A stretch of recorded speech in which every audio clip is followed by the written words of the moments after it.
Hello 304 Lab.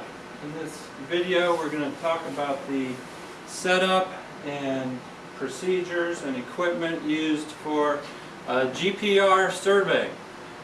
This is actually the exact equipment that was utilized for the data that we will be providing you for your project. So it's important to understand the components of this system, especially as related to your methods section of your paper and writing that. So let's talk about the system. This orange box contains the antenna, the transmitting and the receiving antenna that we use in our data collection. Remember, GPR is electromagnetic signal, radio waves. The frequency of the antenna is important, something that you have to know. In this particular case, we're using a 200 megahertz frequency antenna. That doesn't mean that that's the only frequency. We may collect a wide range of frequencies, but it's centered at 200 megahertz. So if you had a frequency plot and a bell curve, right in the center would be the 200 megahertz frequency. In processing, maybe we want to get rid of some of the other frequencies that are recorded as well. We can do that in the data processing. Frequency of antenna determines your vertical resolution, something very important to understand. And the relationship is the higher the frequency of the antenna, the less penetration that you will get into the ground. However, you will get high resolution of that data. In contrast, a low frequency antenna will get you further into the ground, but you will have less resolving capabilities of features within the subsurface. So with GPR, with seismic, there's always a trade-off between frequency and resolution. And it really depends on what your objectives are as to what type of antenna you would want to use. So maybe this 200 megahertz antenna can get us 9 or 10 meters into the ground, which is good for our purposes, trying to look at the subsurface makeup of some shoreline feature. In contrast, some other antenna might be more useful, very high frequency, if you were only interested in maybe something right under your feet, maybe 1 meter below the ground. Okay, so the transmitting and receiving antenna are within this orange box. This is a shielded antenna. This is another thing to recognize. When you read the Bennett paper, they also use a shielded antenna. This is something to put into your methods as well. But the shielding provides exactly that, a shielding of external sources of interference. So this is electromagnetic energy that's shot into the ground. However, there is some of this energy at the surface that can reflect off of buildings and cars, and if there's some cell phone tower or something like that that can interfere with the data. So by shielding the antenna, we immediately can avoid some of that interference. So this is a 200 megahertz shielded antenna, and again, this energy goes into the ground as a cone of energy. And with GPR, very important, we talked about it.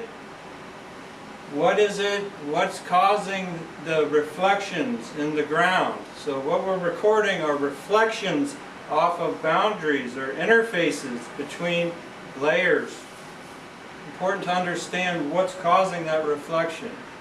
With ground penetrating radar, this is changes in conductivity. Conductivity variations. So you go from a sand to maybe a silty sand to a clay to a rock. These are all boundaries of different conductivity materials that's where your reflections are coming from. Okay, it's important to understand that. With sonar, this is not sonar. This is not sound waves.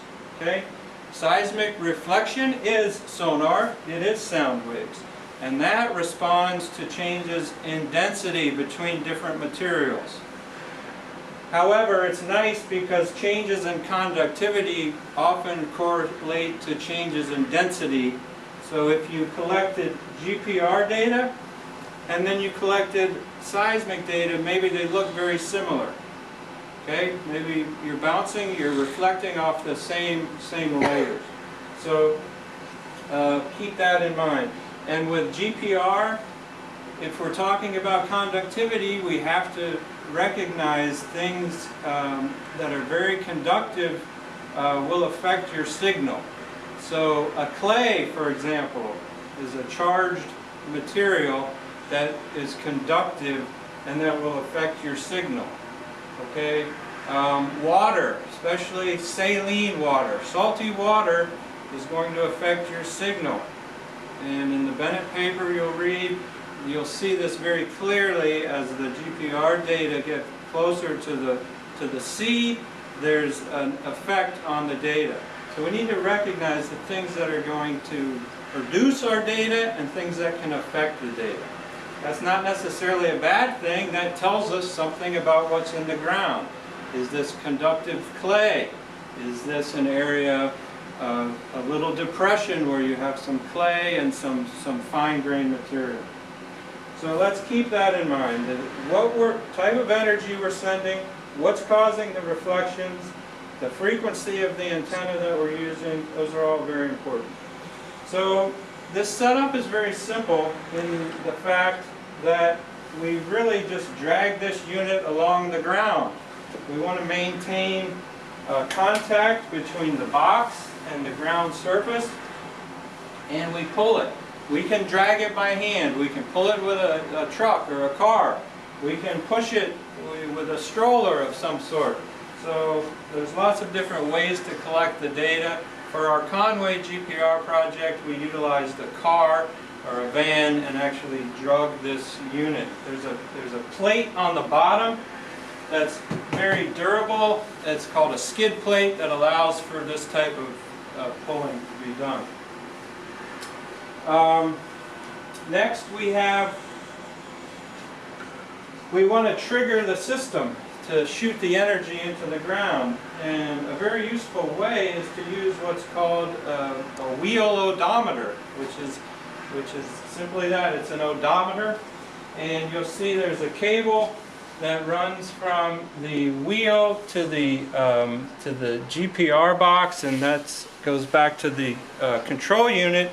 And this is an odometer which will trigger the system based upon however many revolutions or partial revolutions of the wheel that occur. So if you're just sitting there, it's not going to keep firing the system, but rather as you're moving, it will. And that's an important factor because that's your horizontal resolution. We talked about the vertical resolution being a function of the frequency of the antenna.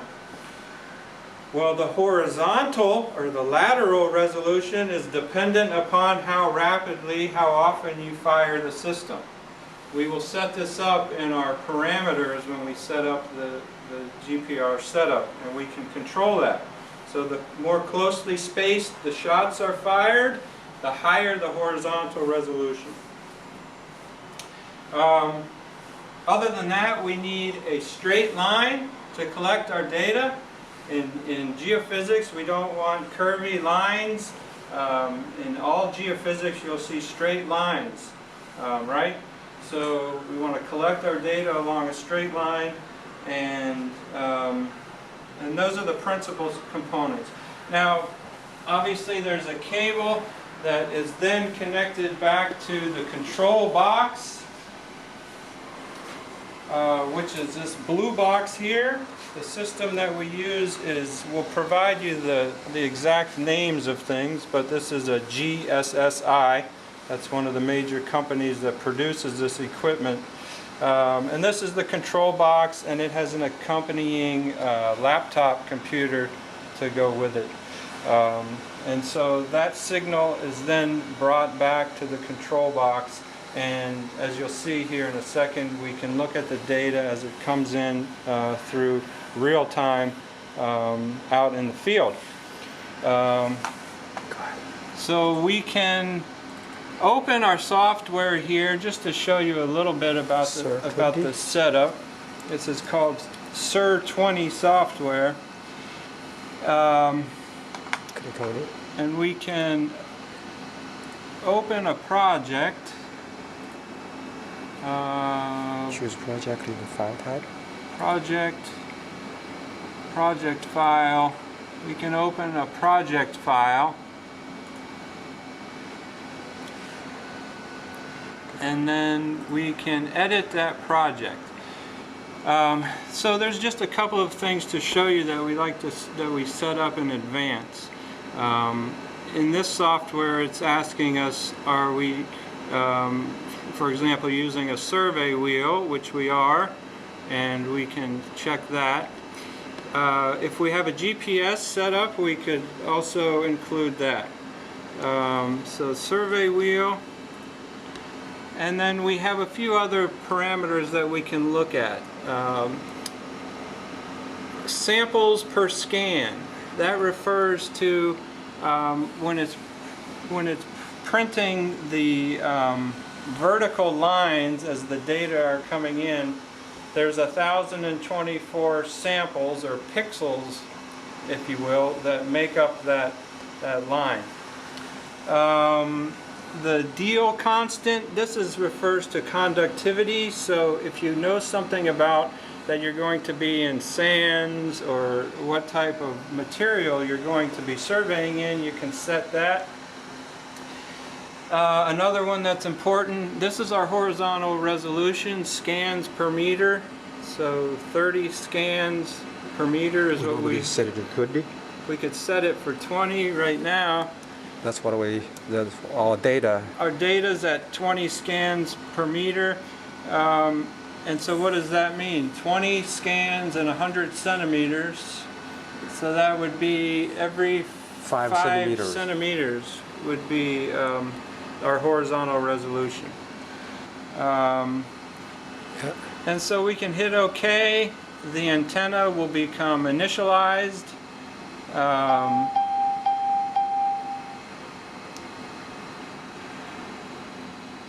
I can set my gain.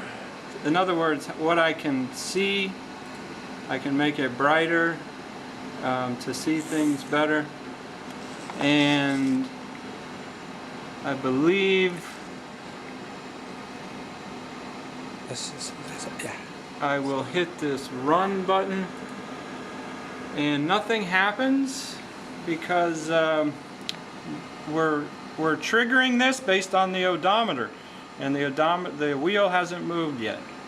Another thing to take note of, always remember that the data are in travel time, two-way travel time. With GPR we talk about billionths of a second, so nanoseconds. With seismic we often talk about milliseconds. So we're not looking directly at depth, we're looking at two-way travel time. That's something that has to be converted to get to depth. So I'm going to pull this system and let's see if you can just see the data start to come in. We're just in the lab right now, so not sure what we'll see.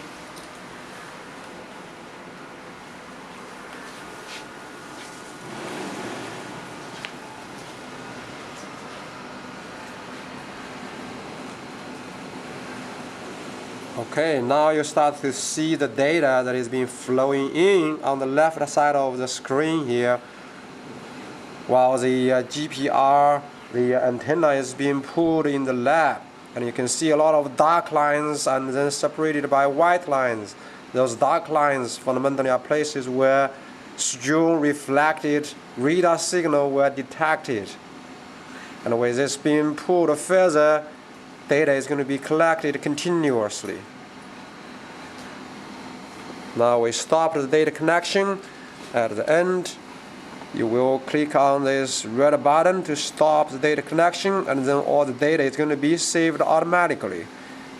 So that will finish our connection of this very short line of data in the lab.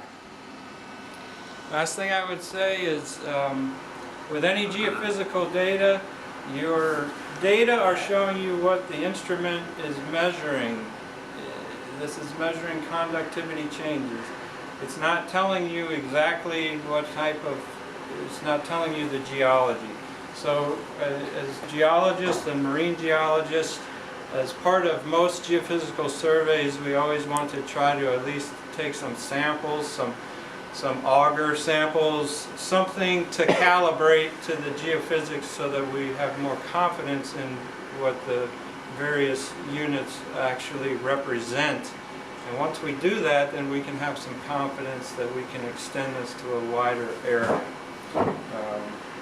So that's the setup, and that's the equipment that we use. We will be providing you some of the specifics about the setup parameters and the equipment name and so forth, but you should definitely recognize that you need to have some understanding of this data that you're going to be receiving so that you have an idea how it was collected and what it represents.